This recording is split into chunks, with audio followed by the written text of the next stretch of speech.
ఈరోజు 75 days ఛాలెంజ్‌లో day 2. ఈరోజు నా డైట్‌లో రాత్రి నానబెట్టిన వేరుశనగలు అండ్ బాదం యాడ్ చేసుకున్నా.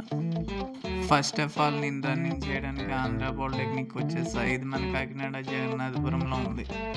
మనం ఎంత జిమ్ చేసినా, ఏం చేసినా మన బోన్స్ స్ట్రాంగ్‌గా ఉండాలంటే ఖచ్చితంగా మనకి మార్నింగ్ గాని, ఈవినింగ్ గాని ఎండ ఖచ్చితంగా తగలాలి.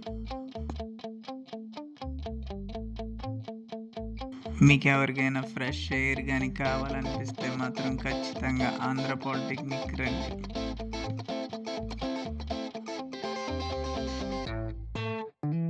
ఈ 75 డేస్ ఛాలెంజ్ కేవలం బాడీ పెంచడానికే కాదు, హెల్తీగా అండ్ ఫిట్‌గా ఉండడం కోసం. మెయిన్ మన బాడీలో స్ట్రెంగ్త్ ఇంప్రూవ్ చేసుకోవడం కోసం. లక్షలు డాక్టర్ తగిలిపెట్టి హాస్పిటల్‌కి వెళ్ళే బదులు గ్రౌండ్‌కి వచ్చి ఎక్సర్సైజ్ చేయండి. జిమ్‌కైనా పర్లేదు.